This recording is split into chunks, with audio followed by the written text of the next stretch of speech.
Oke, baik. Ya, minggu kemarin kita membahas tentang anti turunan gitu ya. Nah, untuk hari ini kita mau melihat sesuatu yang sedikit berbeda. Sama-sama menggunakan lambang integral, cuma kalau minggu kemarin itu kan kita lihat anti turunan itu sebagai integral tak tentu gitu ya. Nah, hari ini kita mau lihat yang namanya integral tentu. Bedanya apa sih antara yang tak tentu dengan yang tentu? Mmm, nah, ciri anti turunan atau integral tak tentu yang kita lihat minggu kemarin, itu kan sebetulnya sebagai balikan dari turunan gitu ya. Jadi, eee, nanti bentuknya berupa fungsi, kemudian di akhirnya itu selalu ada konstanta tak tentu, C itu ya, yang, menjadi ciri dari integral tak tentu. Nah, tapi di dalam integral tentu, di dalam integral tentu ini ternyata dia munculnya dari permasalahan yang berbeda. Saya mau munculin slideshow-nya cuma oke, tunggu sebentar, masih loading.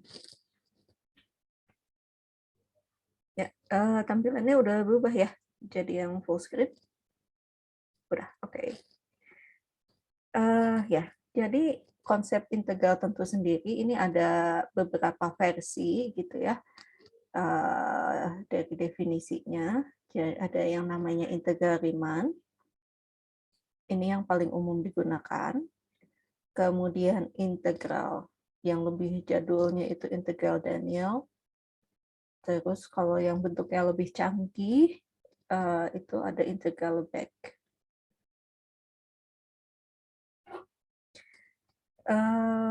Bedanya apa ya? Ya, yang paling umum digunakan itu integral Riemann, ini yang akan kita pakai di dalam kuliah ini. Tapi memang ada apa namanya ya, ada kelemahan-kelemahan tertentu dari integral Riemann ini, khususnya terkait fungsi-fungsi yang dapat diintegralkan. Ya, kekurangan dari integral Riemann ini sebetulnya ini kan disempurnakan dalam integral Lebesgue. Cuma pencarian hasil integralnya ini lebih rumit gitu ya dibandingkan dengan integral Riemann. Ya, kalau berminat mempelajari tentang integral Lebesgue boleh nyobain sit in di kuliah analisis real di matematika. Cuma ya ini cukup cukup abstrak gitu ya konsep ini. Oke, mohon tunggu sebentar. Ini di luar ada yang ngebel. Saya pause dulu ya. 5 menit, nanti kembali lagi.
Baik, mohon maaf gangguannya.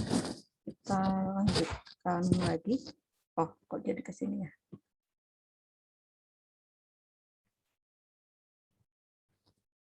Ini tampilannya masih yang full screen atau berganti?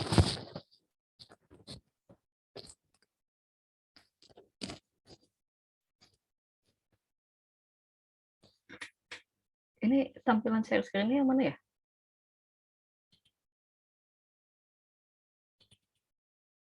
Yang full screen, Ibu. Oke, kita lanjutkan ya. Ya, jadi yang akan kita bahas untuk konsep integral tentu di dalam kuliah ini adalah integral Riemann. Untuk yang lainnya ya silahkan baca-baca sendiri kalau penasaran atau coba sit-in di kuliah analisis real di matematika.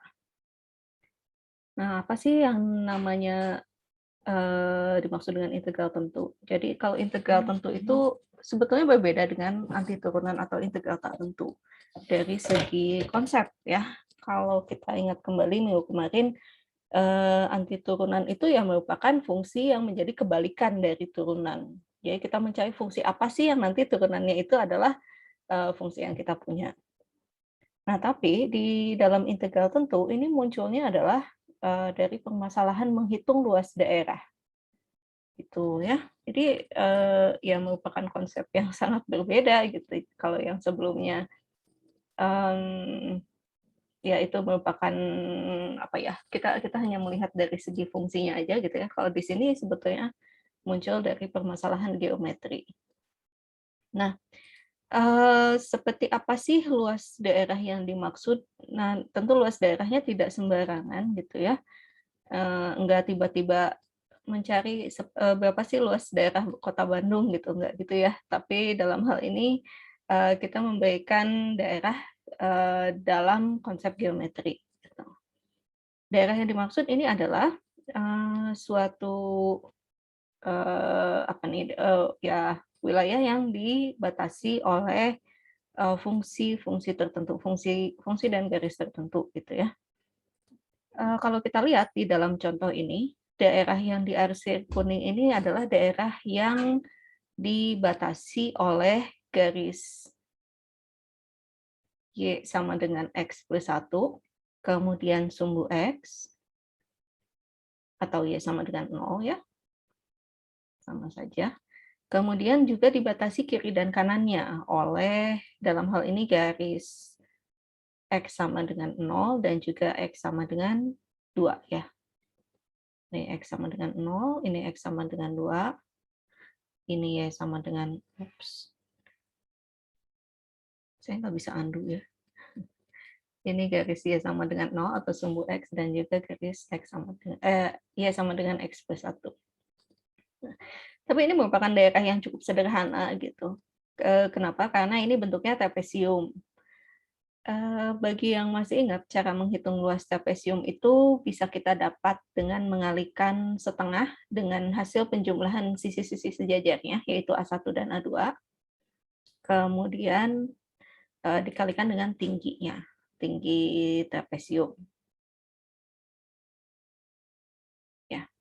Dalam hal ini, pada kasus yang di sebelah kiri, kita punya A1-nya ini panjangnya 1, kemudian A2-nya itu panjangnya 3 ya. Lihat panjangnya 3, jadi 1 tambah 3, kemudian tingginya adalah 2. Jadi luas trapesium ini adalah 4. Nah, tapi bagaimana kalau kita ceritanya kita nggak tahu nih kayak apa sih caranya menghitung luas trapesium. Sehingga tapi kita ingat cara untuk menghitung luas persegi panjang. Kalau persegi panjang kan gampang ya, kita ngitungnya tinggal panjang kali lebar. Nah, terus mestinya sih kalau kita punya persegi panjang yang ini, yang saya batasi garis biru, nah luas trapesiumnya nggak akan jauh-jauh dari luas persegi panjang yang saya batasi garis biru ini kan. Kita sebut saja yang ini sebagai luas daerah 1, gitu ya.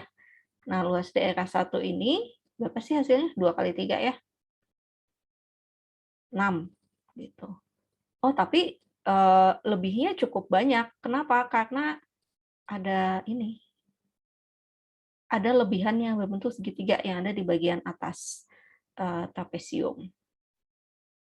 Nah, bagaimana cara kita supaya bisa lebih dekat dengan luas yang sebenarnya? Oke.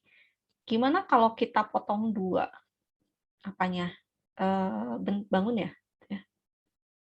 Jadi saya hitung menggunakan luas persegi panjang yang biru tua, yang kecil ditambah dengan luas persegi panjang biru tua yang besarnya. Nah, kita lihat sekarang tentu lebihannya akan menjadi lebih kecil. Ya enggak? Lebihannya jadi 2 buah segitiga yang lebih kecil, tapi bagian sebelah sini jadi sebelah sini yang mana? Bentar, saya ganti warnanya buat mengarsir. Nah, jadi bagian ininya sekarang nggak ke bawah lagi. Ya, harusnya sih luas daerah yang dibatasi biru tua ini akan lebih mendekati ke luas trapesiumnya, yaitu apa? 4, harusnya lebih dekat ke 4 ya, kalau tadi kan 6. Oke, yang luas berwarna biru tua, daerah biru tua ini saya sebut sebagai luas 2 gitu ya. Luas 2 ini berapa ya hasilnya? Berarti di sini 1 dikali tingginya di sini 2 ditambah ini 1 juga dikali tingginya 3. 5 ya dapatnya. Oke, jadi lebih dekat. Tadinya bedanya 2 satuan, sekarang bedanya cuma 1 satuan. Nah, apakah bisa lebih dekat lagi? Oke, kita coba, gimana kalau kita perkecil potong-potongnya? Sekarang kita potongnya jadi 4 deh.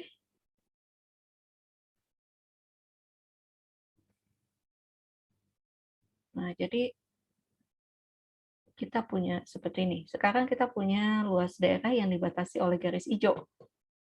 Oke, berarti harusnya sih akan lebih mendekati luas trapesiumnya ya. Kenapa? Karena sekarang yang tersisa di sini udah nggak ke bawah gitu ya.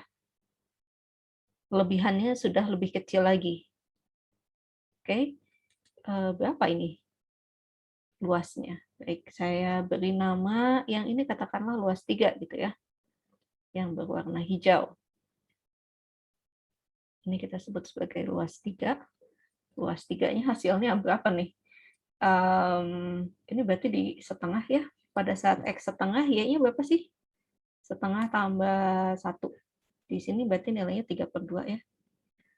Terus kalau di sini nilainya 2. Kalau di sini nilainya berapa? Ini tuh 1,5 ya. 1,5 itu berapa? 3/2. 3/2 tambah 1. Oke, berarti di sini 5/2. Gitu ya. Ini dapatnya dari 3/2 tambah 1, yang ini dapatnya dari setengah plus 1. Atau ini F setengah, yang ini F 3/2. Gitu ya. Nah, berapa nih luas 3?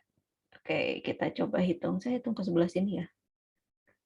Luas 3 berarti sekarang lebarnya kan setengah-setengah ya, bukan lagi 1-1 atau 2. Di sini ini kan setengah. Di sini setengah masing-masing. Oke, berarti yang ini, yang paling kiri, luasnya adalah setengah dikalikan dengan tingginya 3/2. Ditambah setengah kali, sekarang tingginya 2, ditambah setengah kali berapa? Kali 5/2 ya, 2,5. Ditambah lagi setengah kali 3. Berapakah ini? 3/4, kita buat per 4 juga, 4/4 ya. Ditambah 5/4, ditambah lagi 6/4. Berapa ya? 10 tambah 8, 18 ya? 18/4.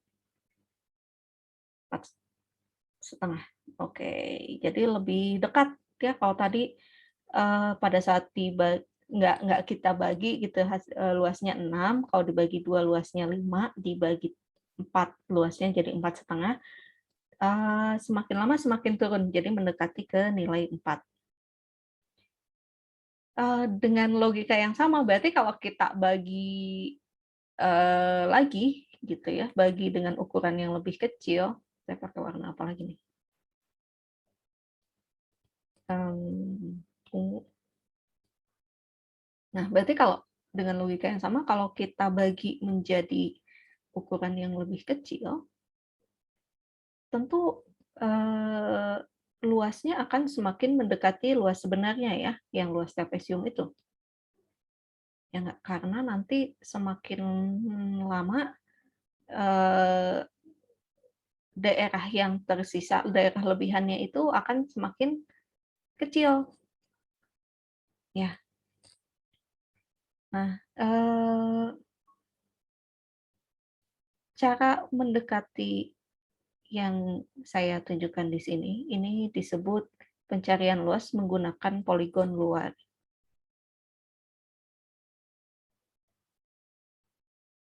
Kenapa dinamakan poligon luar? Karena saya ngambil tingginya itu dari bagian yang eh, paling besar gitu ya ukurannya. Jadi saya ngambil dari sisi kanan, gitu, sisi kanan dari setiap selang, sehingga hasilnya jadi lebih besar dibandingkan hasil sebenarnya. Nah, tapi kalau misalnya saya ngambilnya dari sisi paling kiri, dari setiap selang ini, pakai warna apa lagi ya? Warna apa yang belum dipakai? Oke, hitam aja deh. Nah, tapi kalau misalnya saya ambil dari sisi yang paling kirinya, ini kan nanti hasilnya jadi akan lebih kecil daripada nilai sebenarnya. Ini dinamakan sebagai pendekatan menggunakan poligon dalam.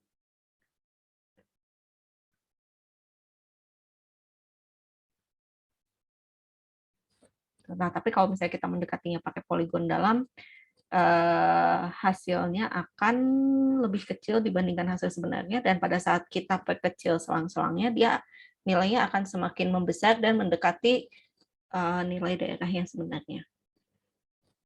Mungkin ilustrasi yang lebih jelas ada di sini. Nah, ini kalau misalnya kita pakai yang poligon dalam, ya, ini pakai poligon dalam, pada saat kita bagi menjadi 4 daerah, ukurannya jadi 3,5. Kalau tadi yang pakai poligon luar kan kita ambilnya yang ini ya, hasilnya 4,5. Nah, kemudian kalau ini dibagi 8, kita nggak hitung ini ya. Nah, luasnya menjadi 4,25. Tapi kalau yang pakai poligon dalam, luasnya menjadi 3,75. Tapi mau yang manapun, mau pakai poligon dalam atau poligon luar, pada saat kita potongnya menjadi semakin kecil, gitu ya, potongannya semakin banyak, nanti nilainya akan semakin mendekati ke luas daerah sebenarnya, gitu. Yang dalam hal ini luas daerahnya kan 4. Kalau pakai poligon dalam nanti nilainya akan semakin naik, mendekati ke 4, tapi kalau poligon luar nanti dia akan semakin turun mendekati ke 4. Nah, berarti kalau misalnya kita potongnya banyak banget, harusnya hasilnya makin bagus kan ya. Nah, secara umum kalau kita melakukan pendekatan menghitung luas daerah dengan cara dipotong-potong jadi banyak bagian, kemudian kita dekati dengan menggunakan luas persegi panjang, lalu kita jumlahkan keseluruhannya. Ini dinamakan sebagai jumlah Riemann.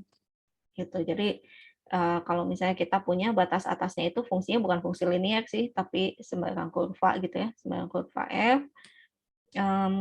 Ini kan lebih susah lagi ya, kita nggak punya rumus khusus gitu untuk menghitung luas daerah seperti ini.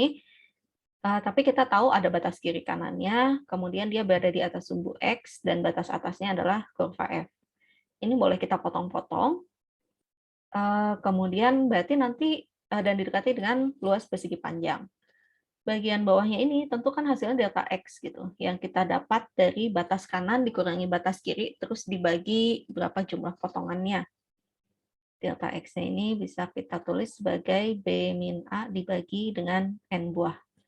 Kalau di sini, B-nya kan 2 ya, B-nya 2, A-nya 0, terus berarti kalau diluas 2, delta X-nya itu kan 2 min 0 dibagi dengan 2 gitu, hasilnya 1.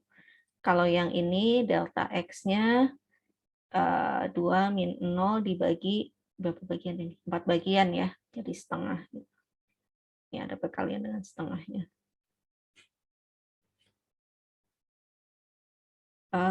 Ya, jadi kita akan mendapatkan delta X-nya B min A dibagi dengan N. B-nya batas paling kanan, A-nya batas paling kiri, lalu dibagi jumlah potongannya mau berapa banyak.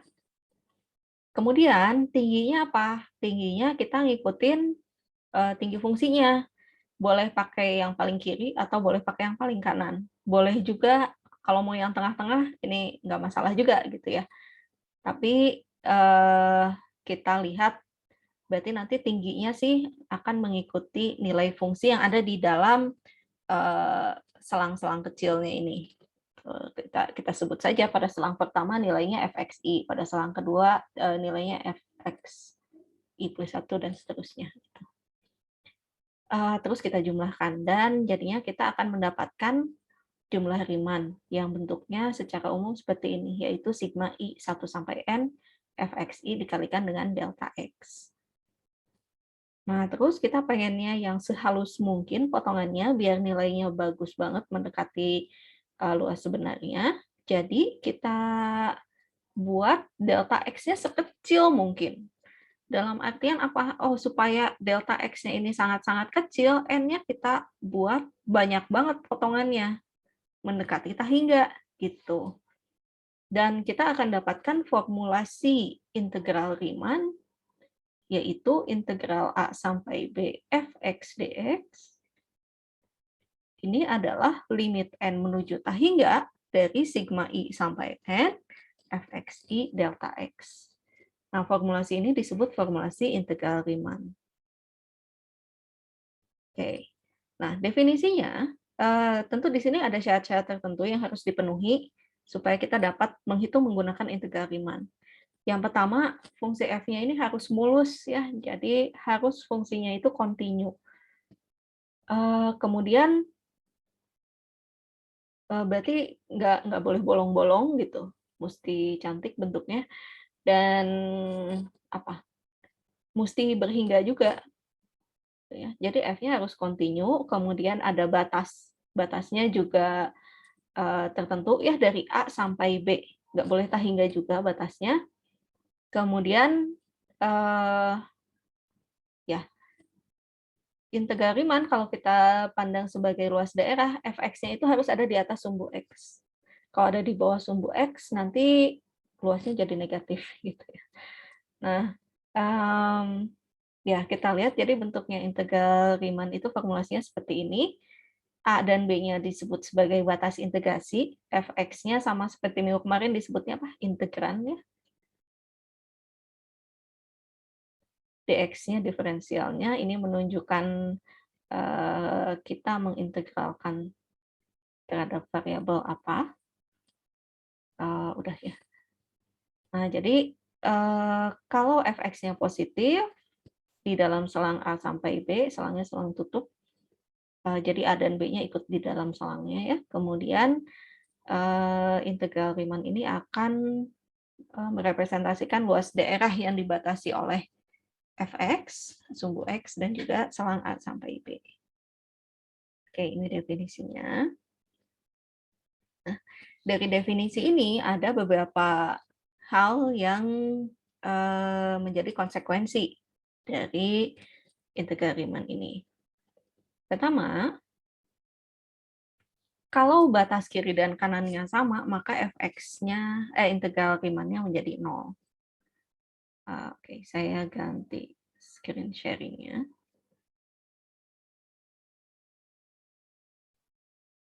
Background-nya kayaknya pakai yang garis-garis aja ya. Enak pakai latar hitam apa latar putih ya?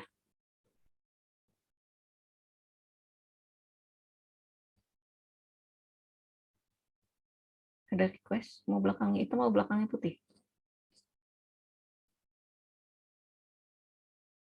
Putih, Bu. Apa? Maaf nggak jelas. Mau hitam mau putih? Putih aja, Bu. Putih, oke. Nah, tadi ya, integraliman itu kan kayak gini. Oke, ceritanya ini fx-nya.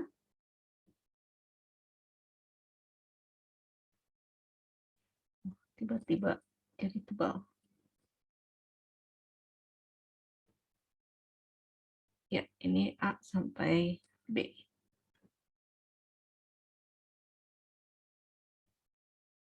Nah, luas daerah ini, sebut saja daerah D gitu ya. Luas D ini menjadi integral A sampai B fx dx, atau yang kalau pakai formulasi integral Riemann-nya ini adalah limit n menuju tak hingga dari sigma I1 sampai n fxi delta x. Konsekuensinya apa? Kalau misalnya kita punya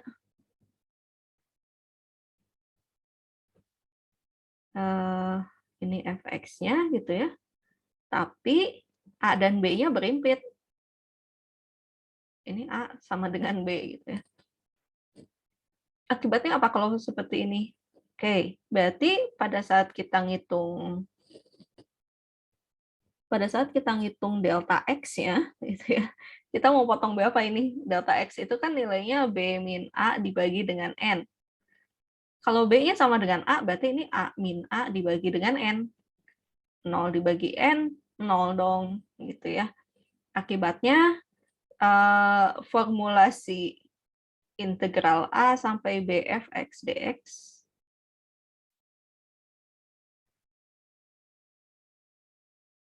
ini kan limit n menuju tak hingga dari sigma i 1 sampai n fxi dikalikan dengan 0 gitu. Ini mah berarti sama aja 0 tambah 0 tambah 0 dan seterusnya gitu ya. Ya hasilnya pasti 0 juga gitu. Nah, ini sifat pertama.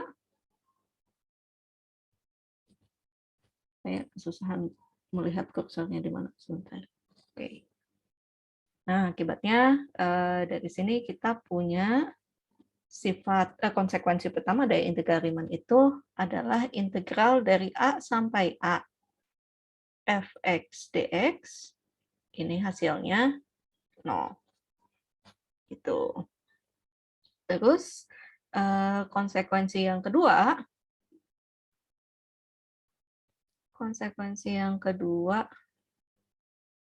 ini yang satu ya. Konsekuensi yang keduanya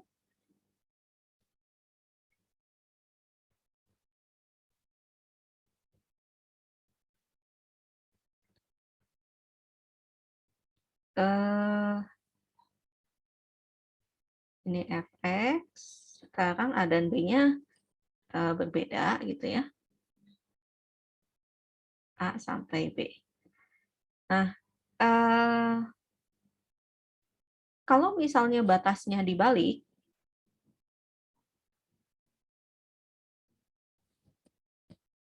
bentar, ini kemana?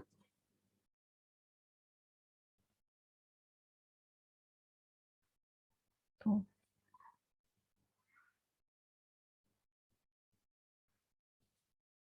Nah, ya, kalau misalnya sekarang kita balik, ya, batas integralnya B sampai A fx dx, kan ini sama dengan limit n menuju tak hingga dari sigma i 1 sampai n fxi delta x. Dalam hal ini delta x-nya adalah Kalau B sampai A, berarti batas delta X-nya A min B ya. A min B dibagi dengan N. Nah, kalau A min B dibagi N, ini kan boleh kita balik menjadi sigma I1 sampai N Fxi dikalikan negatif dari B min A dibagi dengan N. Gitu ya.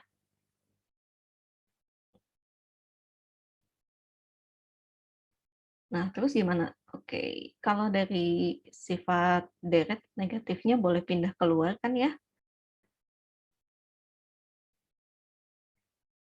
Jadi ini sama dengan min sigma I1 sampai N Fxi dikalikan B min A per N. Atau ini delta X yang standarnya gitu ya. Ini sama dengan limit N menuju tak hingga dari sigma I1 sampai N Fxi, ya kita sebut saja delta X yang standar. Gitu ya.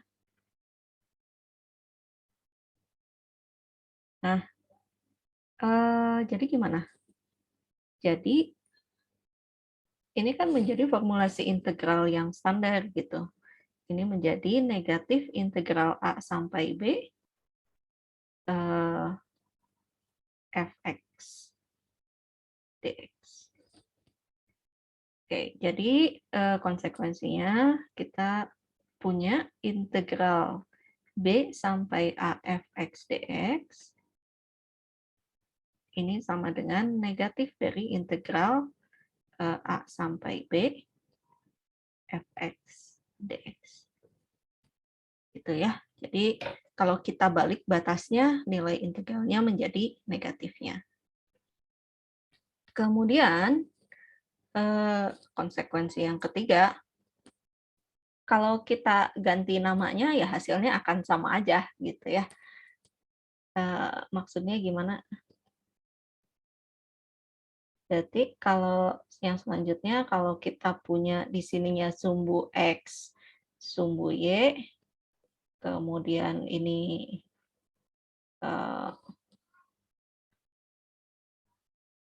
Fx-nya, terus kita punya, aduh maaf, sekarang diganti gitu sumbu S, tapi dengan bentuk yang sama. Gimana biar sama? Apakah saya bisa copy paste?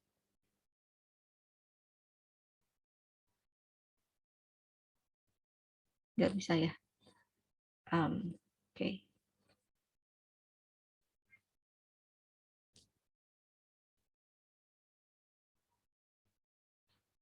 Gimana ya? Ya anggap saja ini sama ya.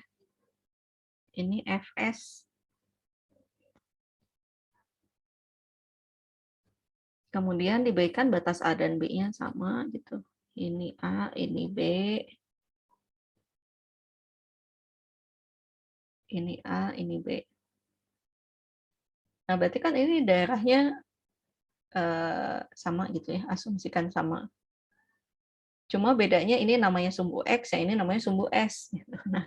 Nah, karena daerahnya sama, harusnya sih formulasi integralnya juga sama-sama aja dan luasnya juga sama juga. Sehingga kita punya konsekuensi yang ketiga dari integral Riemann ini, yaitu integral A sampai B Fx dx ini akan sama nilainya kalau kita ganti namanya gitu ya, A sampai B Ft dt atau integral A sampai B Fs ds. Ya, jadi penggantian nama ini tidak menjadi masalah, yang penting fungsinya sama, daerahnya sama. Gitu. Ya. Nah, berikutnya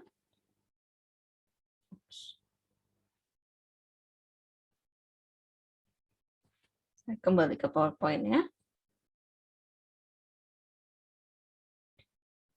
Nah, fungsi apa saja sih yang terintegralkan? Fungsi seperti apa yang boleh diintegralkan? Yang pertama, fungsinya itu syaratnya harus terbatas. Itu ya. Ini definisi terbatas gitu, yaitu terdapat bilangan real M sehingga nilai mutlak f x ini kok elemen M ya, harusnya kurang dari sama dengan M untuk setiap X ada di AB. Nah, kemudian syarat yang kedua, selangnya juga harus terbatas. Jadi pengintegralannya dilakukan pada nilai-nilai yang terbatas. Nggak boleh integralnya misalnya 0 sampai tak hingga. Itu kita katakan tidak dapat terintegralkan. Dan syarat lainnya adalah harus kontinu, kecuali boleh deh di sedikit tempat aja. Gitu. Tapi ya, jika memenuhi ketiga syarat ini, maka dia dapat terintegralkan fungsinya. Ya, apalagi kalau misalnya fungsinya mulus banget gitu ya, jadi fungsinya fx-nya kontinu, ini pasti terintegralkan pada selang yang tutup dan terbatas. Oke, saya akan memberikan contoh. Jadi kira-kira seperti apa aja sih fungsi yang bisa terintegralkan? Pindah ke sebelah mana ya? Pindah ke kiri gitu. Um,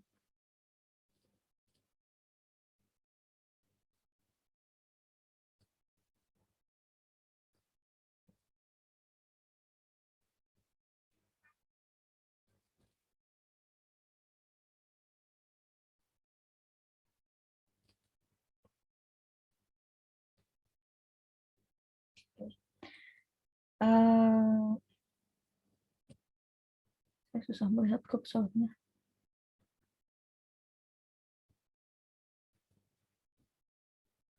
Nah, seperti apa fungsi yang terintegralkan?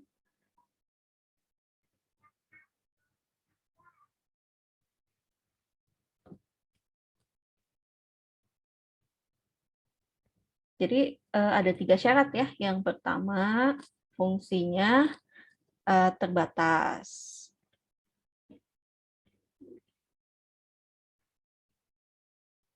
Yang kedua, batas perintegralannya juga harus terbatas.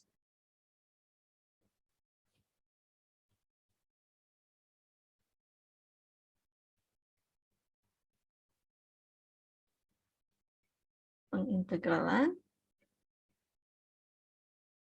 ini terbatas dan harus tutup juga sih ya. Tutup dan terbatas. Syarat yang ketiga, fungsinya ini bagusnya sih kontinu.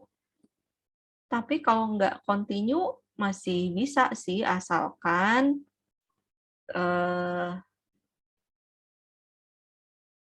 sedikit aja gitu ya, tidak kontinunya. Kecuali pada sejumlah hingga titik.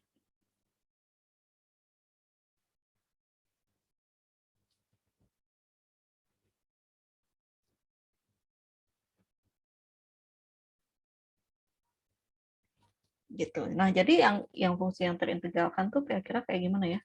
Kayak pertama fungsi yang mulus banget. Tentunya seperti yang tadi sudah diperlihatkan.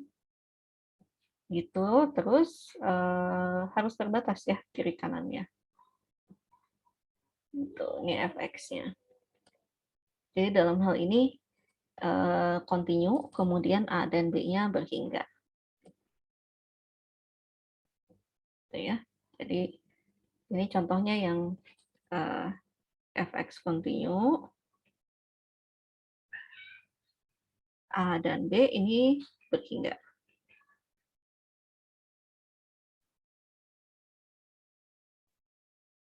Kayak gimana yang boleh bolong-bolong tapi sedikit aja? Oke, contohnya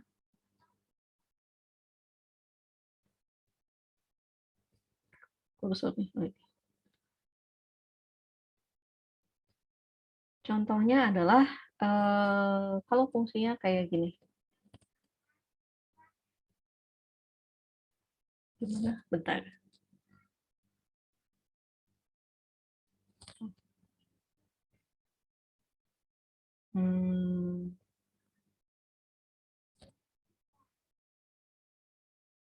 Oh, maaf, terbalik. Ini bolong, ini isi.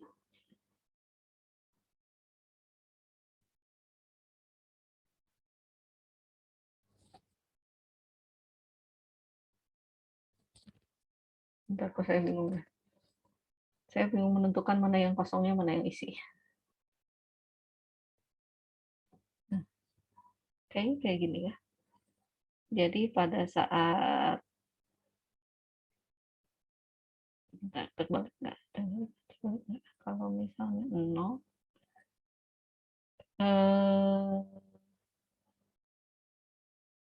ya saya terbalik menuliskan yang kosong dan yang isi.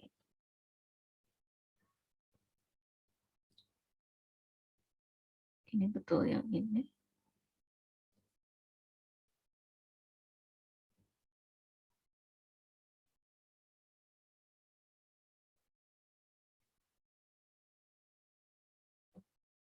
Nah, ini pada saat 0, ini pada saat 1, ini pada saat 2, ini pada saat 3. Tidak kontinu kan ya? Tapi tidak kontinu kita bisa lihat ini pada apa namanya? Pada saat X-nya bernilai bilangan bulat gitu ya. Pada saat X-nya bilangan bulat dia tidak kontinu, loncat. Fungsi yang seperti ini namanya fungsi ceiling. Dilambangkan dengan seperti ini. Ya, ini namanya fungsi ceiling atau langit-langit.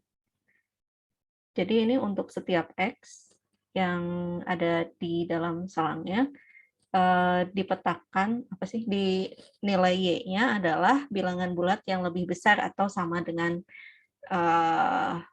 X-nya gitu. Jadi setiap X-nya dipetakan ke bilangan bulat yang lebih besar atau sama dengan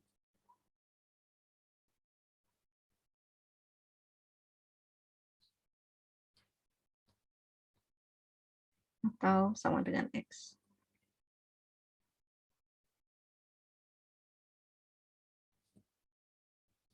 Ceiling tuh langit-langit ya, langit-langit rumah. Ada temennya, kalau temennya itu fungsi floor. Temennya itu fungsi floor, jadi dia ngambil di petakannya itu ke bilangan bulat yang lebih kecil atau sama dengan X. Dilambangkannya, kalau ini kan tutupnya di atas gitu ya, ini tutupnya di bawah. Ini fungsi floor. Tuh, nanti di petakannya berarti garisnya ke bawah. Nah, pada saat kita menghitung integral dari fungsi ceiling seperti ini dapat kita lakukan dengan cara membagi-bagi gitu daerahnya gitu ya. Ini bisa kita potong-potong di sini. Terus kita bisa pakai definisinya gitu untuk menghitung integralnya. Tentu kalau kita langsung ngecek pakai apa sih? Kalau kita langsung cek pakai fungsi ini kan nggak kebayang juga ya gimana nulisinnya. Tapi kita bisa menggunakan definisi atau konsep integral Riemann dengan cara kita potong-potong dulu daerahnya, terus kita dekati dengan luas persegi panjang. Gitu. Nah, ini masih bisa diintegralkan dengan integral Riemann. Gitu. Nah, kenapa? Ya karena kita lihat bolongnya itu sedikit. Dalam artian kita masih bisa hitung ya bolongnya di sini misalnya 1, di sini 2, di sini 3. Masih bisa kita lihat. Oke. Jadi ya contoh lainnya misalnya fungsinya ada fungsi yang loncat.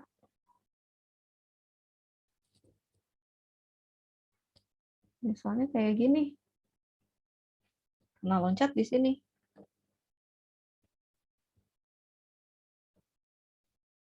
Ini A sama B-nya. Ini juga masih terintegralkan. Caranya kurang lebih sama seperti yang ini. Jadi kita bagi 2 aja daerahnya, terus kita hitung luasnya 1/1.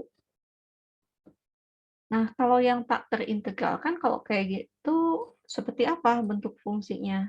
Oke, saya berikan beberapa contoh fungsi yang tak terintegralkan.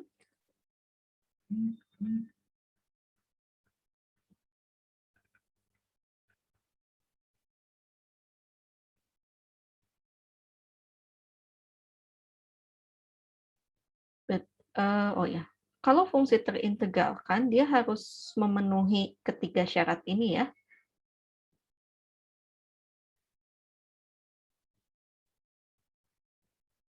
Ini harus dipenuhi ketiganya.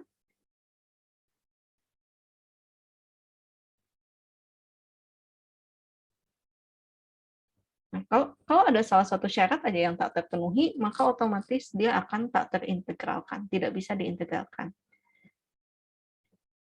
Nah, berarti seperti apa yang tidak bisa terintegralkan? Pertama, tentunya fungsi yang tak terbatas.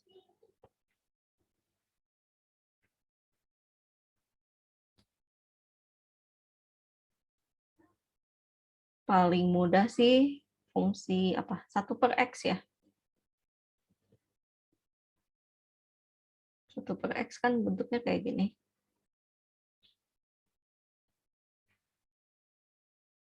Nah, jadi integral dari katakanlah 0 sampai 2 fx dx 1/x dx aja ya langsung 1/x dx ini tidak dapat dihitung. Tuh. Kenapa? Karena dia tak terintegralkan. Karena tidak dapat dihitung karena fungsi 1/x-nya ini tak hingga di x sama dengan 0. Tuh.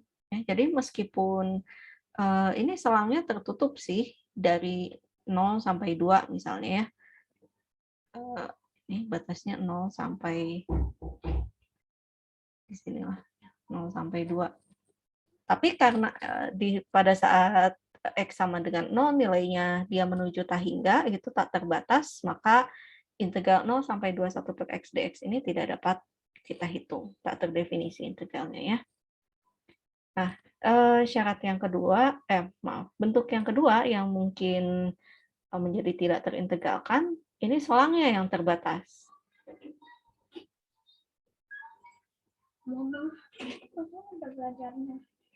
Ya, ada iklan di belakang. Selang pengintegralannya tak terbatas. Oke, sebentar ya.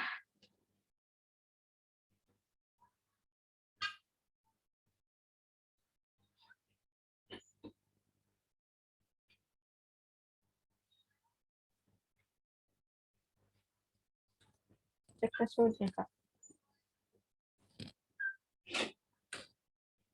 Oke, gimana tadi ya? Selang pengintegralannya tak terbatas. Jadi kalau misalnya kita punya fungsinya terbatas sih. Paling gampang apa yang terbatas? Fungsi konstan gitu ya. 2. Nah, fx sama dengan 2. Terbatas kan? Terbatas banget gitu ya, nilainya 2 di mana-mana. Tapi selang pengintegralannya dilakukan dari 0 sampai tak hingga. Gitu. Integral 0 sampai tak hingga dari 2 dx. Nah, ini juga tidak bisa diintegralkan. Kenapa? Karena selang perintegralannya juga tak hingga gitu ya.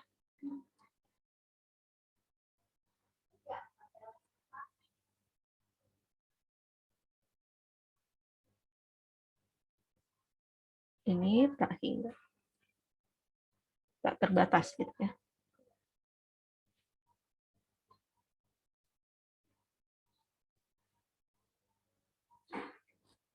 Oke.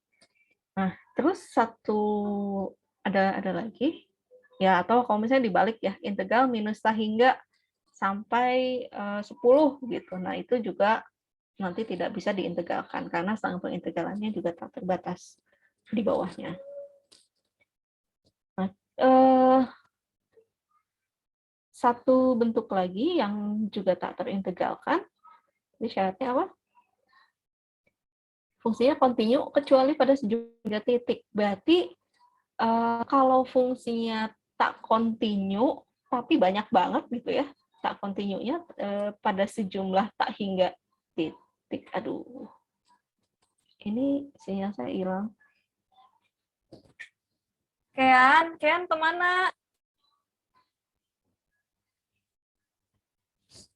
Kean, jangan jauh-jauh, itu sama mama dipakai ini, nyambung ke sini.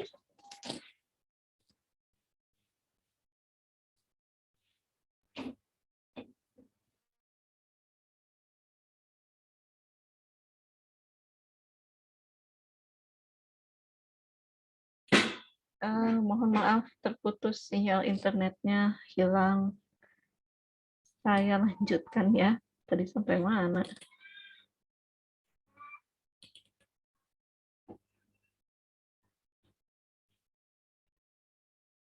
Screen sharing-nya udah muncul? Sudah, Ibu. Oke. Baik. Ya, Bu. Ya, sip. Nah, selanjutnya syarat. Tadi kan kita memperlihatkan bagaimana kalau syarat pertama nggak terpenuhi, ya fungsinya tak terbatas, kira-kira seperti ini nggak bisa dihitung. Kemudian kalau selang pengintegralannya tak terbatas juga, gitu, ini tidak terintegralkan. Nah, yang terakhir, kan ini fungsinya boleh sih tak kontinu, tapi jangan banyak-banyak gitu ya tempat bolongnya. Nah, berarti yang nggak bisa terintegralkan itu fungsi yang kayak gimana? Berarti fungsi yang tidak kontinunya, bolongnya pada sejumlah tak hingga titik. Kayak apa ya itu? Kebayang nggak bentuknya kayak gimana? Ya, kalau kita punya kayak gini ya, yang bentuknya fungsi tangga ini masih bisa dihitung integralnya, atau keputus di tengah-tengah kayak gini masih bisa kita hitung integralnya. Kalau mulus apalagi. Nah, berarti untuk yang ketiga ini, yang tidak dapat terintegralkan yaitu fungsi yang tak kontinu pada tak hingga banyaknya titik gitu.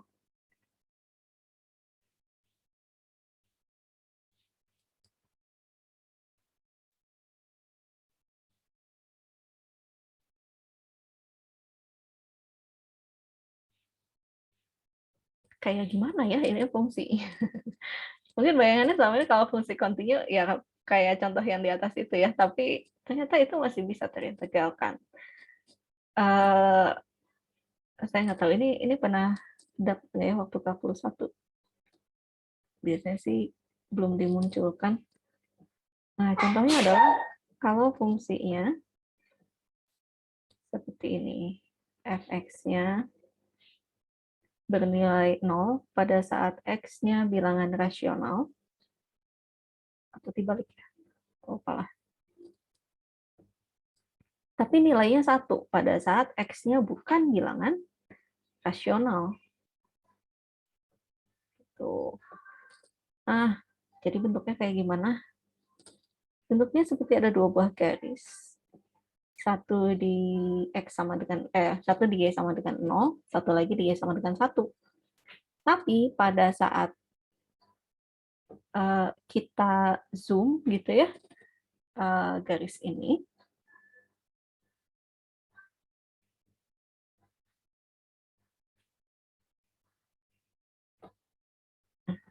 pada saat kita zoom ternyata di dalam sini tuh ada bolong-bolong yang sangat kecil gitu.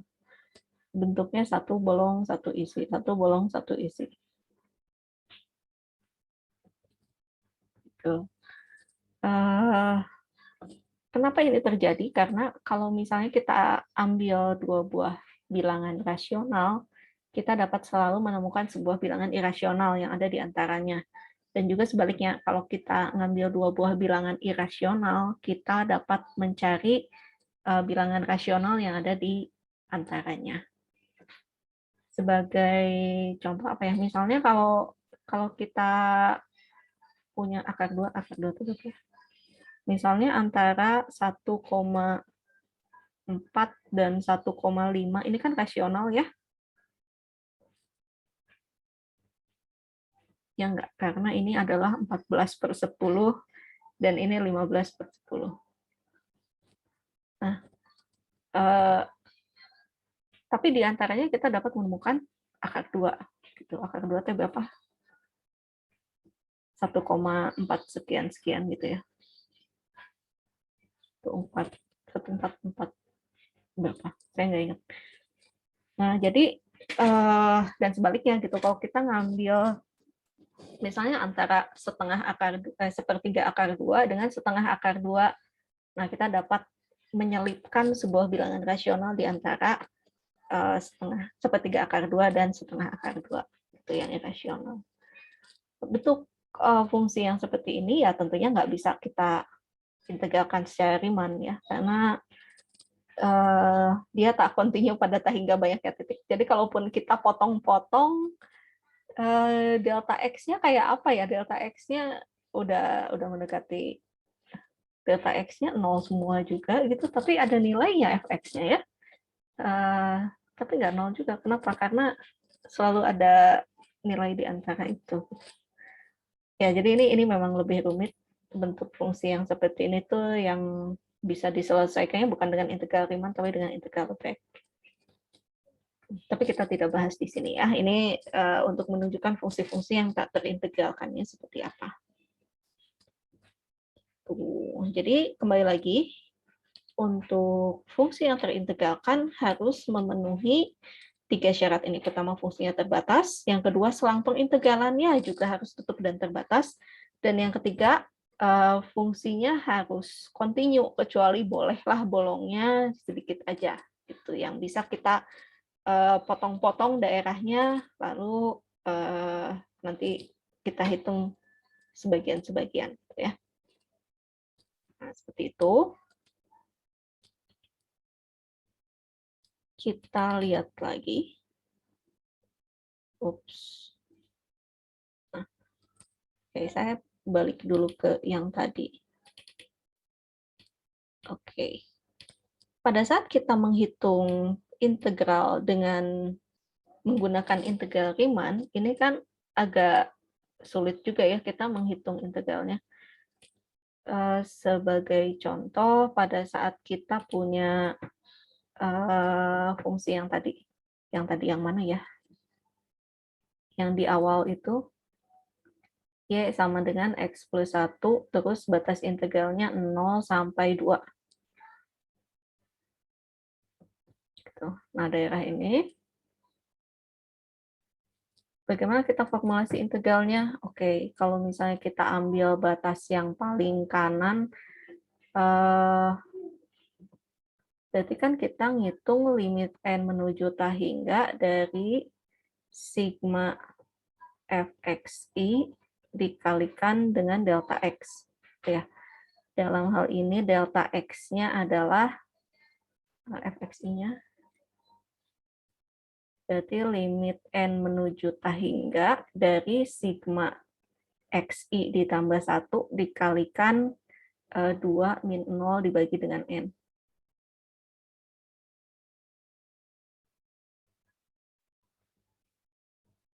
Ya, atau ini limit n menuju hingga, xi-nya apa ya? Xi-nya kalau kita ambil batas paling kanan, berarti apa ya?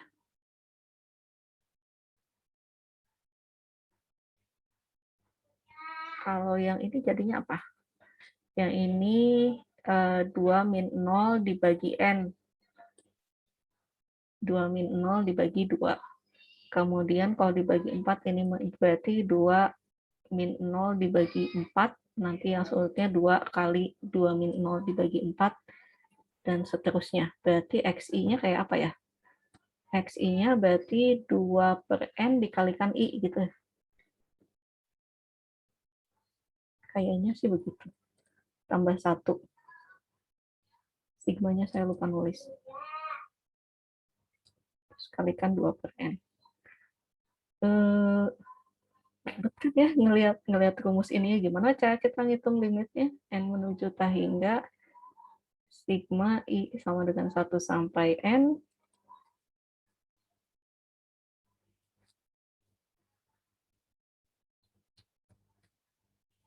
2 per n-nya boleh keluar ya, 2 per n sigma i 1 sampai n 2i per n tambah 1.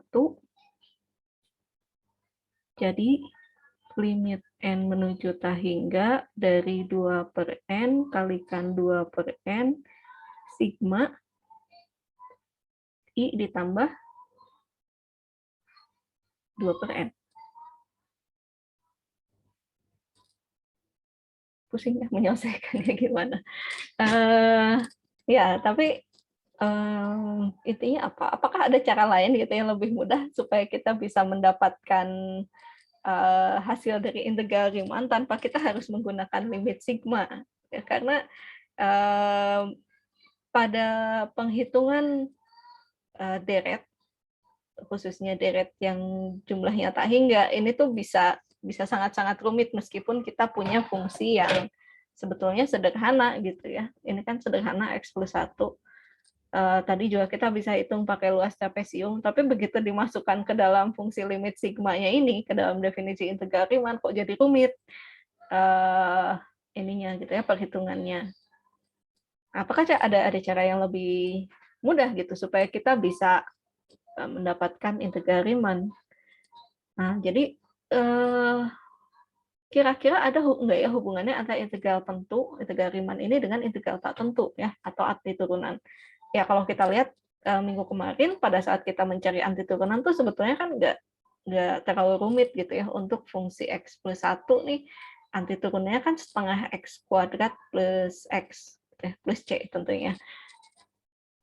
Ada hubungannya nggak ya bagaimana cara kita biar bisa memanfaatkan anti turunan untuk mendapatkan integral Riemann? Di sini kita punya yang namanya teorema dasar kalkulus. Kita punya yang namanya teorema dasar kalkulus 1 dan 2.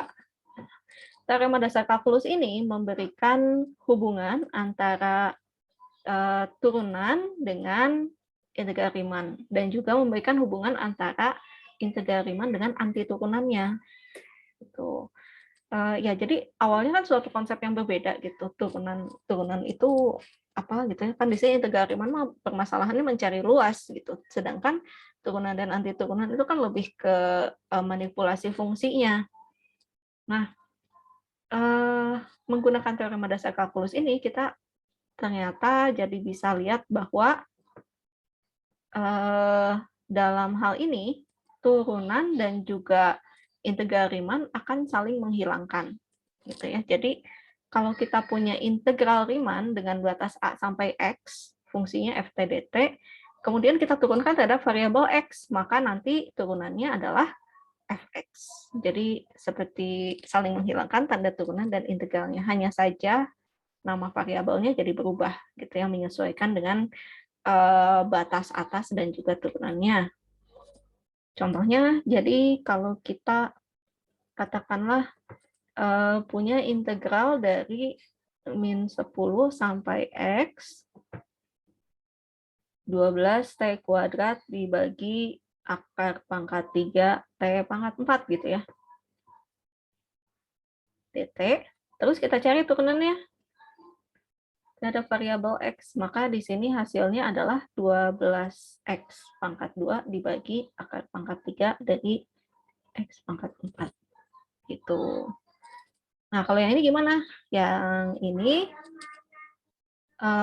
kita melihat hubungan antara anti turunan f besar dengan integral Riemann.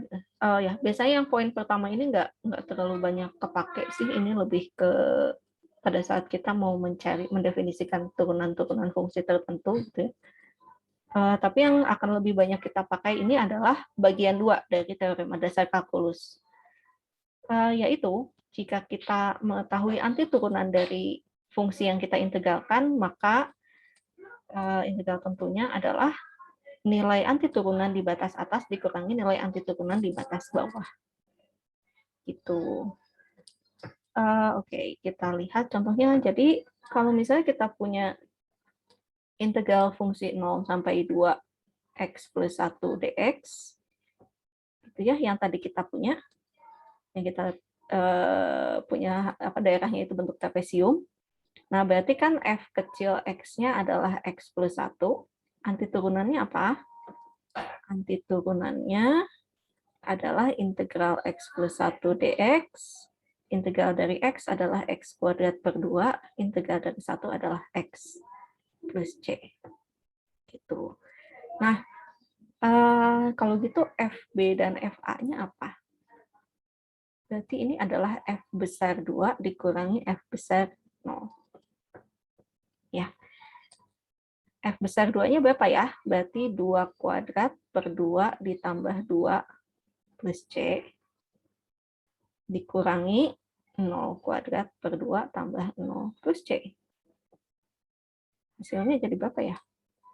4 bagi 2, 2 tambah 2, 4 plus C dikurangi 0.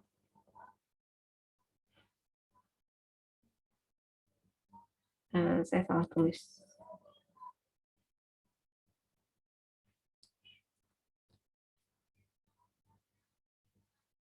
Dikurangi 0 plus C. Oh, bagaimana dengan nilai-nilai C ini ya? Bagaimana dengan nilai-nilai C ini? Oh ya, apakah nanti akan saling menghilangkan? C yang di sini dengan C yang di sini tuh beda nggak sih? Nah, sebetulnya pada saat kita mencari anti turunan, meskipun C-nya ini apa ya? Meskipun C ini tak konstanta yang tak tentu, tapi nilainya ini fix. Dalam artian apa? Pada saat kita memilih satu buah nilai C, maka nanti pada saat kita masukkan X-nya 2 dan X-nya 0, C yang di sini dan C yang di sini tuh harus sama gitu ya, nggak boleh beda-beda. Kenapa? Karena nanti kalau C-nya beda-beda, bisa aja pas saat kita masukkan X-nya 0, pertama C-nya 1, nah terus yang kedua C-nya min 3 gitu. Nah, berarti pada saat X yang sama diberikan dua buah nilai fungsi. Nah, itu berarti tidak akan menjadi fungsi yang lain. Jadi, yang perlu kita ingat adalah C ini, konstanta tak tentu ini memang tak tentu, tapi nilainya fix.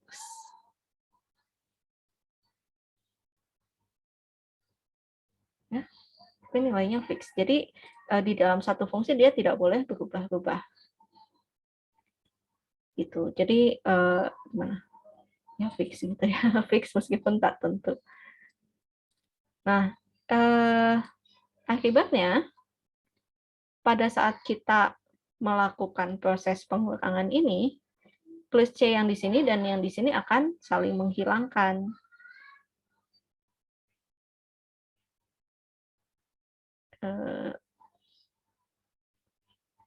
Saya pindah ke atas ini ya.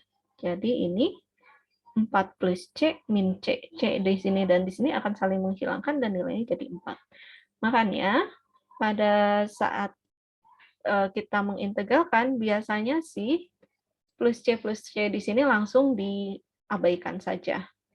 Gitu. Karena ya ujung-ujungnya nanti akan saling menghilangkan. Langsung saja biasanya kita tulisnya 2 kuadrat per 2 plus 2 dikurangi 0 kuadrat per 0 per 2 tambah 0 gitu ya. Hasilnya 4. Seperti itu. Itu. Nah, konsekuensinya apa pada saat kita punya teorema dasar kalkulus? Ya, jadi kita punya hubungan antara integral tentu dan juga anti turunan pada titik-titik batas pengintegralannya. Ya, seperti tadi yang sudah kita lihat contohnya.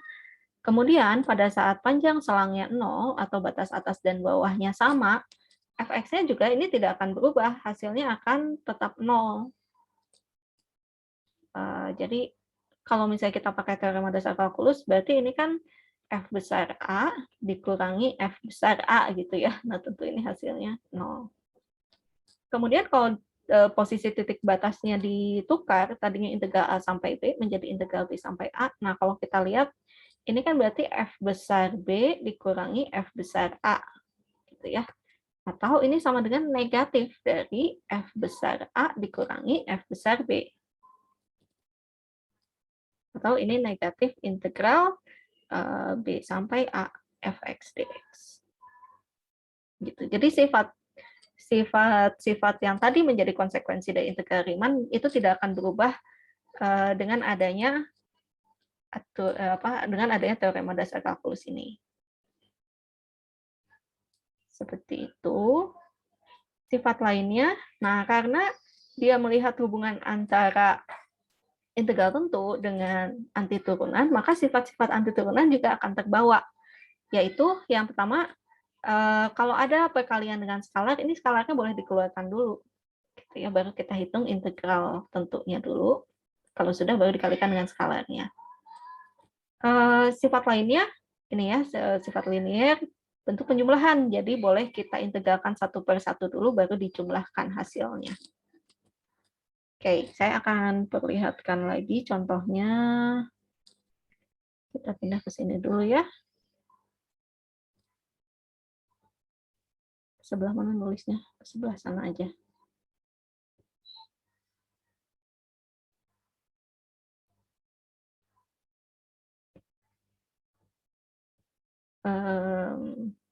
Sebelah sini ya. Oke, yang tadi sifat yang pertama,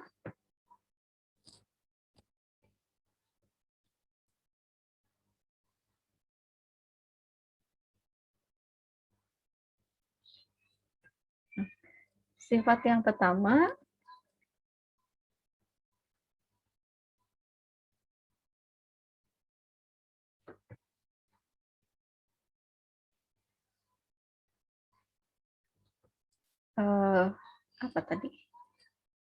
Integral A sampai B fx dx.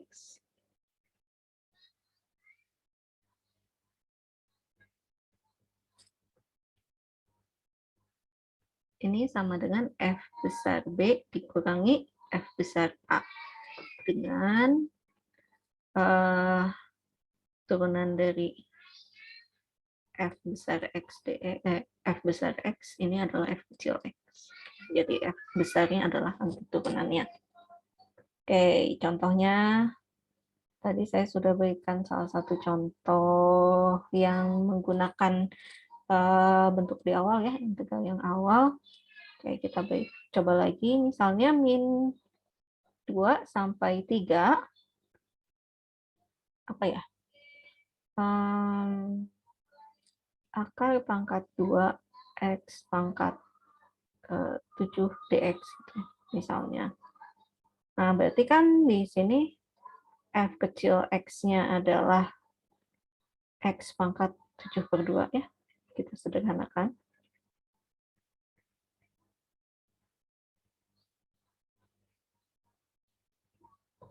F besarnya apa? F besar X-nya adalah integral dari X pangkat 7 per 2 dx. Jadi apa? X pangkat 7 per 2 tambah 1 dibagi 7 per 2 tambah 1. Berapa nih? 2 per 9 X pangkat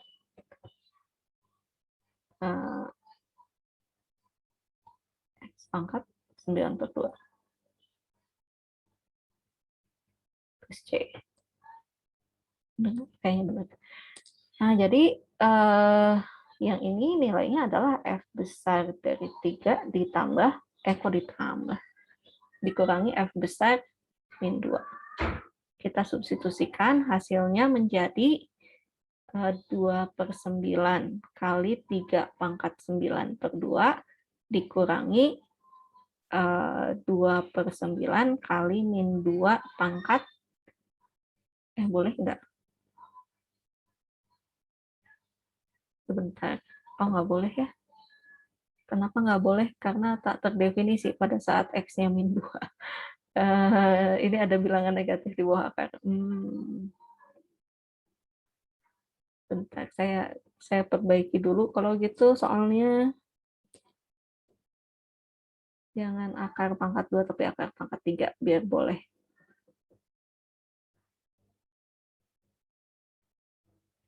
Tapi ininya jadi salah ya.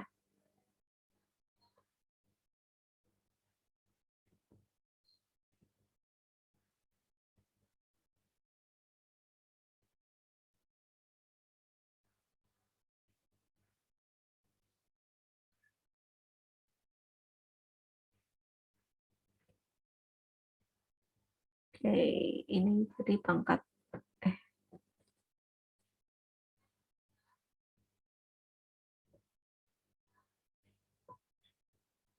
Jadi ini 7/3, 7/3.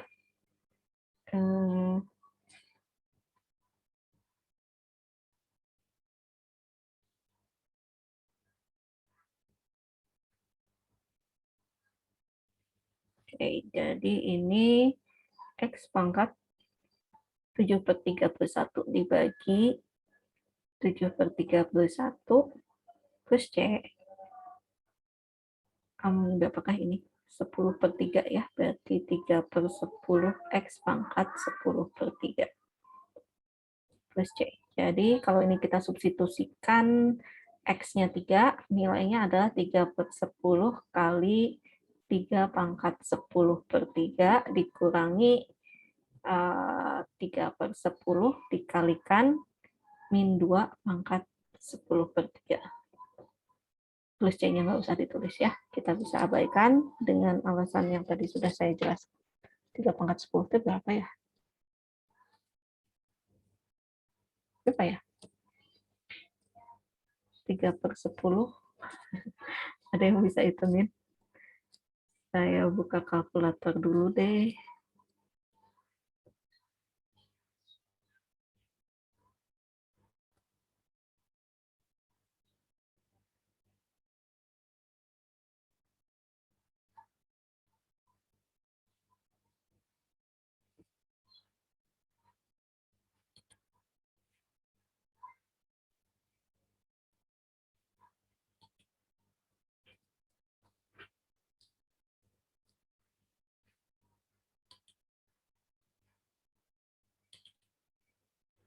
Oke, tadi apa ya? 3 pangkat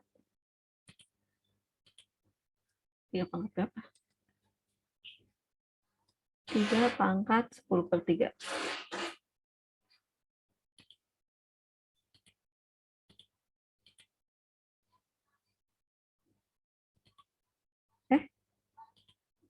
Tutup kurung. Gimana cara saya mengembalikan ke dalam bentuk pecahan? Gak bisa ya?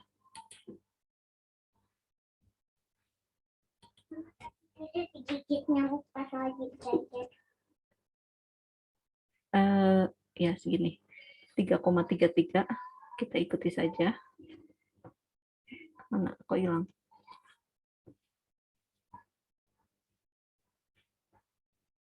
3,33 dan kalau min 2 pangkat 10/3, saya udah lama nggak pakai kalkulator jadi bingung sendiri. Min 2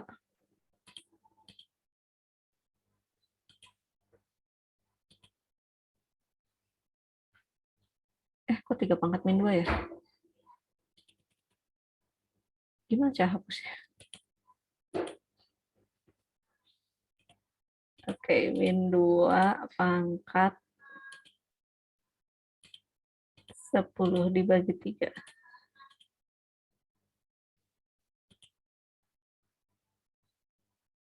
Kok 333 lagi ya? Oh, harusnya saya sama dengan kan lagi.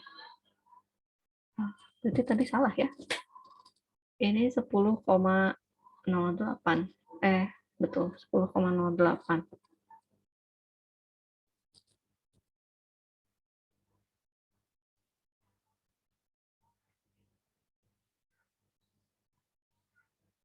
Berapa?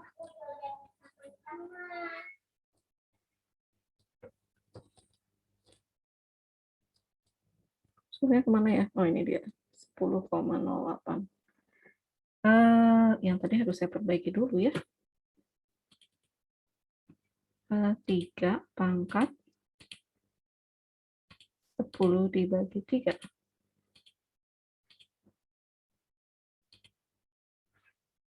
38,94.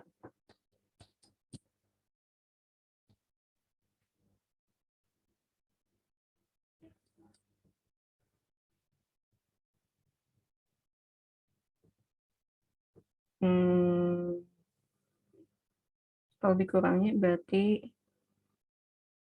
saya bulatkan aja ya, ini jadi 39, ini jadi 10. 39 kurang 10, 29. 3/10 dikalikan 29.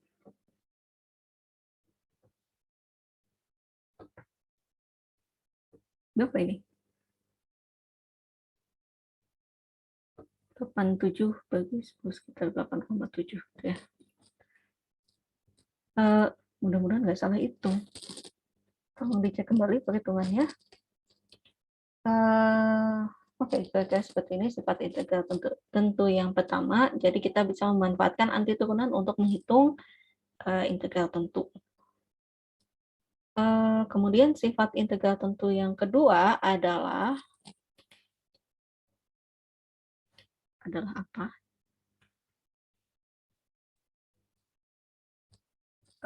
Kalau panjang selangnya 0, jadi batas atas dan bawahnya sama. Oke. Yang kedua,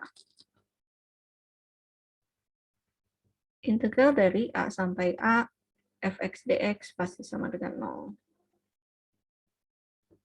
Ya, jadi kalau kita punya integral dari x pangkat 2 min 8x plus x pangkat min 3 dibagi dengan sin x kuadrat plus 10 dx, pusing ya lihat fungsinya, tapi batasnya diberikan katakanlah dari minus pi, tapi sampai minus pi gitu ya, batas atas dan bawahnya sama.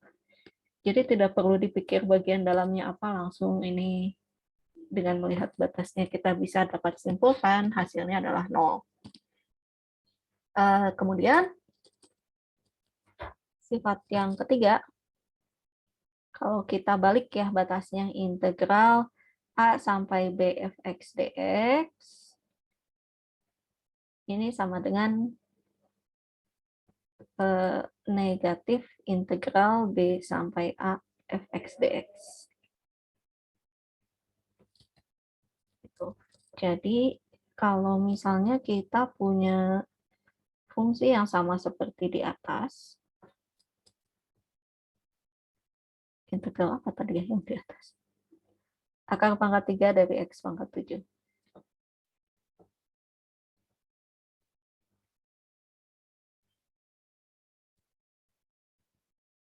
Tadi batasnya berapa sampai berapa?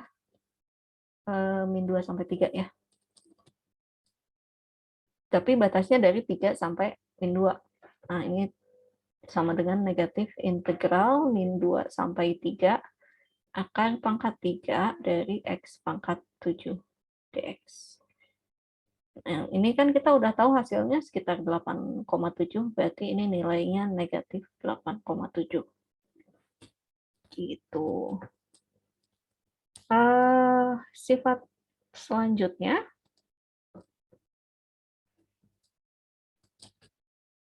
sifat yang keempat adalah sifat linear ya, perkalian dengan konstanta. Nah, K dikalikan fx dx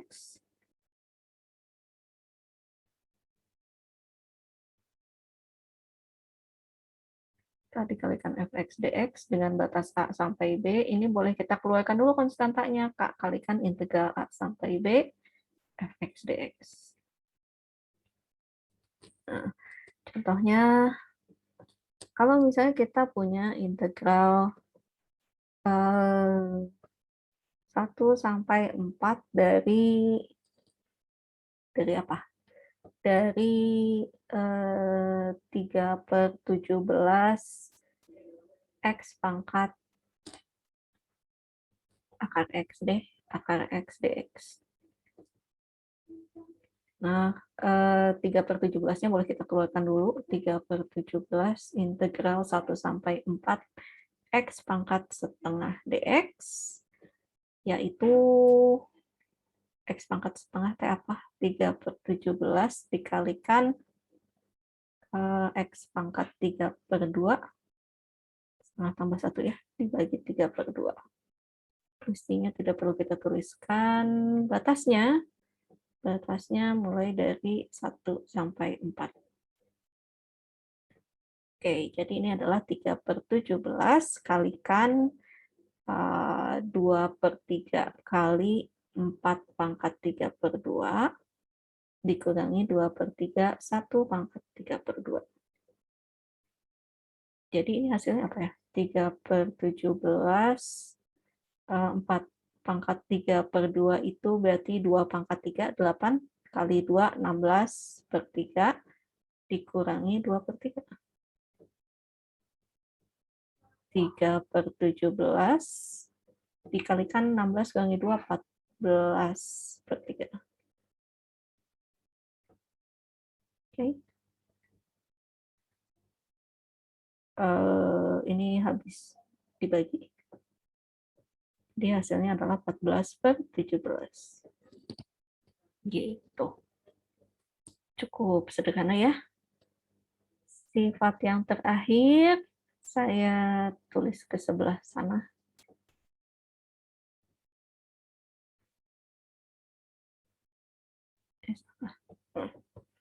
Sifat yang terakhir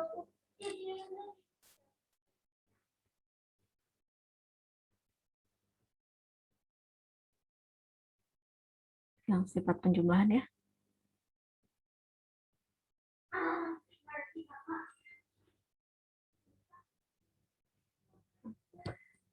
Yaitu integral dari fx plus gx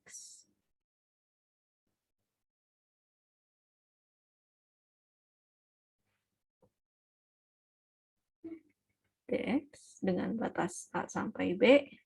Ini bisa kita pisahkan menjadi integral a sampai b fx dx ditambah dengan integral a sampai b gx dx.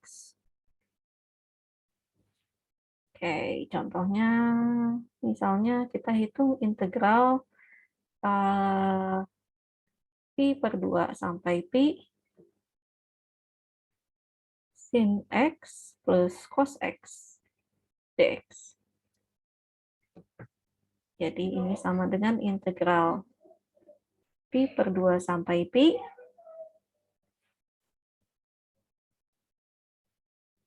sin x dx ditambah integral pi per 2 sampai pi cos x dx. Oke, antiturunan dari sin adalah min cos. Dengan batas pi per 2 sampai pi. Ditambah integral antiturunan dari cos adalah sin x ya. Sin x dengan batas pi per 2 sampai pi.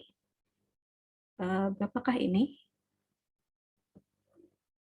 Untuk membantu mengingatkan, kita bisa pakai tabel ini, sin cos tan.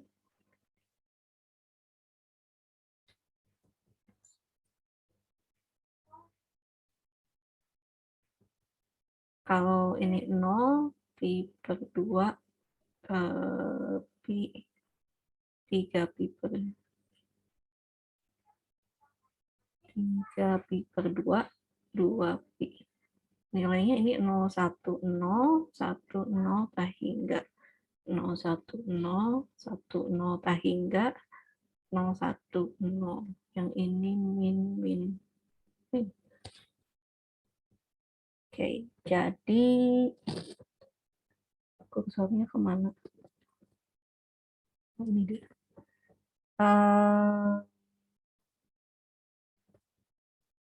Berarti ini min cos pi dikurangi min cos pi per 2 ditambah sinus pi dikurangi sinus pi per 2. Cos pi adalah min 1, Jadi min 1 dikurangi, min kali min jadi plus ya.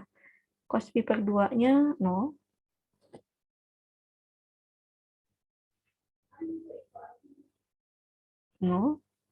Sinus pi itu 0. Sinus pi per 2 adalah 1.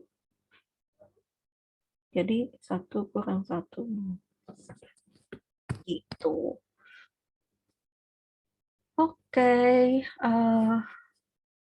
Coba saya lihat dulu. Kayaknya sih sampai situ ya. Ya, betul.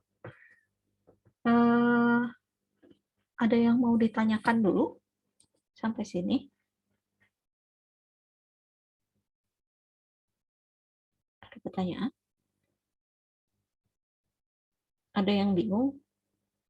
Atau semuanya bingung pakai banget gitu ya? Jadi nggak mau nanya apa juga nggak tahu.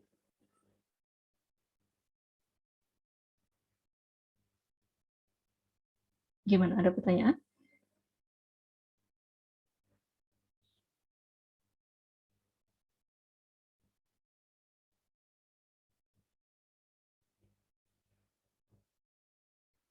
Nggak ada. Ada yang chat. Oke, belum. Baik, kalau gitu kita coba lihat. Bentar, saya sharingnya apa sih? Oh ya, masih yang PowerPoint ya. Ya, kalau tidak ada pertanyaan, coba kita lihat nih soal-soal latihan yang ada di sini. Oke, yang nomor 1 terlihat rumit ya fungsinya. X kuadrat plus 1 dibagi akar dari X pangkat 3 ditambah 3X. Oke, tapi jangan khawatir, kalau kita lihat, di sini batasnya adalah min 1 dan min 1. Jadi tanpa perlu kita mikir lama-lama, ini pasti hasilnya 0. Ini masih kuning warna ini.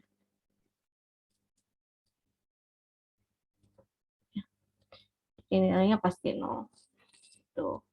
Kalau yang ini gimana? Oke, kita bisa pakai aturan pangkat ya. Sehingga integralnya ini sama dengan 5 kali X pangkat 4 dx dengan batas 5 sampai 2. Terus berarti ini 5 dikalikan X pangkat 5 per 5. Masukkan batasnya 5 sampai 2. 5 kalikan 5 pangkat 5 per 5 kurangi 2 pangkat 5 per 5. Jadi berapa? Saya terbalik ya. Harusnya 2 pangkat 5, yang ini 5 pangkat 5. Oke. Jadi ini 2 pangkat 5 itu berapa? 32 per 5.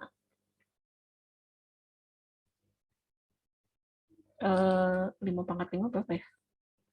5, 25, 125, 625, 3, 3125 ya.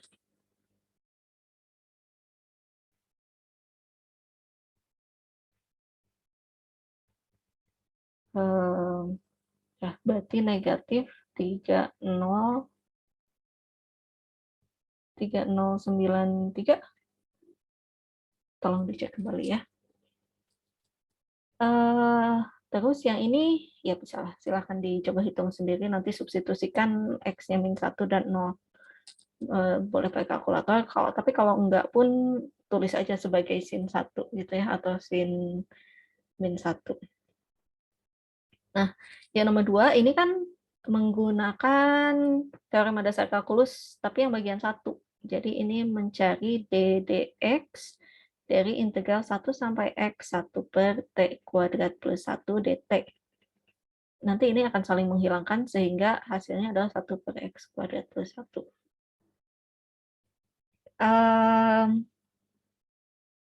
Ya ini kayaknya kita belum bahas ya, nanti kita bahasnya minggu depan untuk soal-soal nomor 3 ini. Gitu. Sampai Sini oke? Oke, ini soalnya yang nomor 1 dan 2 aja. Ada pertanyaan?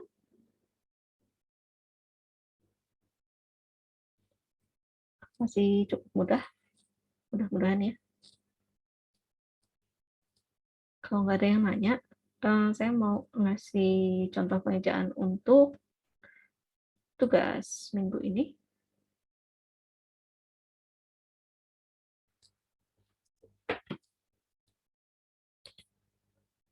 Ini, saya masih ngintip tugas 1. Oh ya, tolong ada yang verifikasi BAP minggu kemarin ya. Kalau saya cek ini tugasnya udah masuk semua.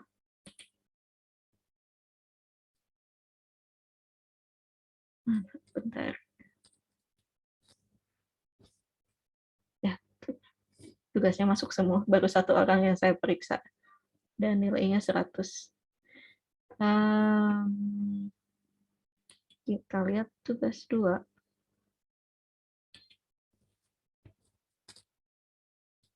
Oke, tugas 2 adalah integral dari N sampai P, akar pangkat 3 dari M dibagi X pangkat N plus P plus M.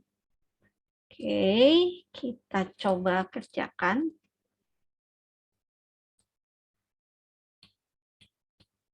Ke bawah sini aja ya.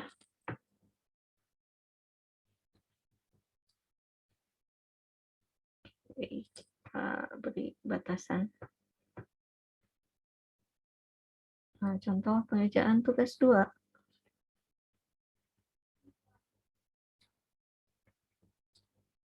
Integral apa tadi? N sampai P,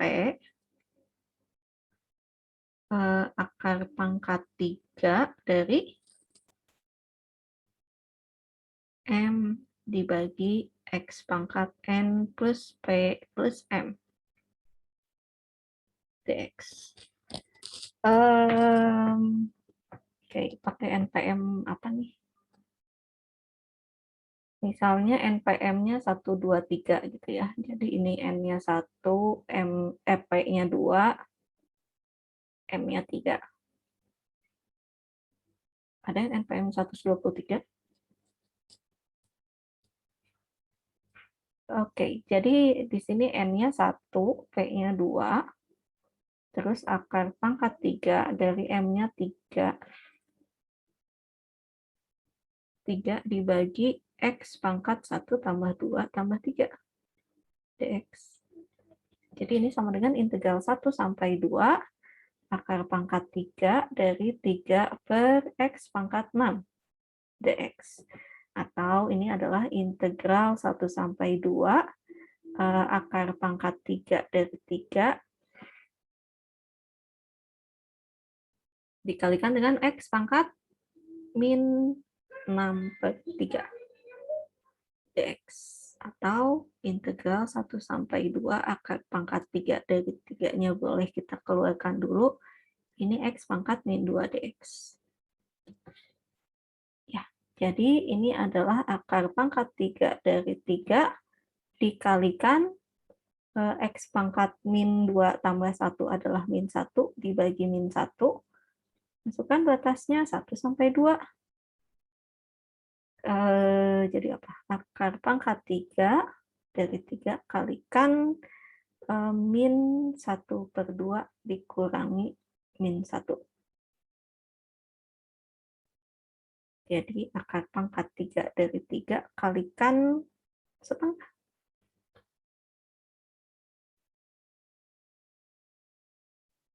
Kalikan dengan setengah. Atau 1 per 2 akar pangkat 3 dari 3. Itu selesai. Mudah-mudahan tidak terlalu susah. Jangan lupa pakai NPM sendiri. Dan yang perlu diperhatikan adalah pada saat kita sudah mengenakan aturan pangkat, tanda integral dan diferensialnya langsung hilang ya.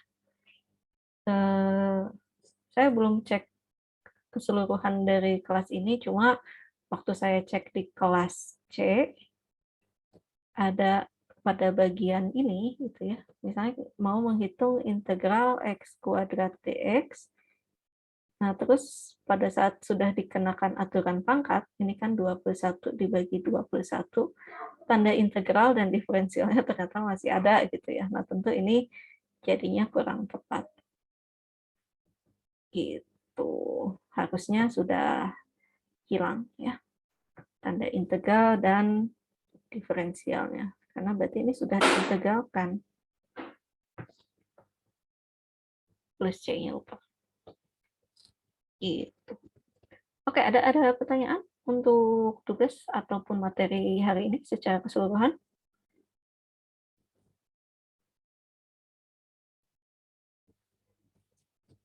Ada yang mau nanya? Nggak ada yang...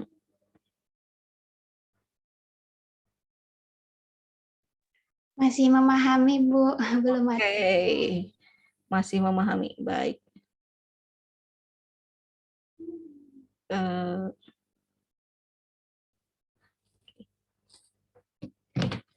Baik, kalau begitu kita akhiri saja ya pertemuan hari ini. Selamat mengerjakan tugasnya. Sekali lagi tolong perwakilan kelasnya memverifikasi BAP untuk minggu kemarin. Kehadirannya 100%, 19 orang. Untuk yang minggu ini tentunya saya baru isikan minggu depan ya. Ya, sampai ketemu hari Kamis depan. Sekian, wassalamualaikum warahmatullahi wabarakatuh. Waalaikumsalam. Waalaikumsalam warahmatullahi wabarakatuh.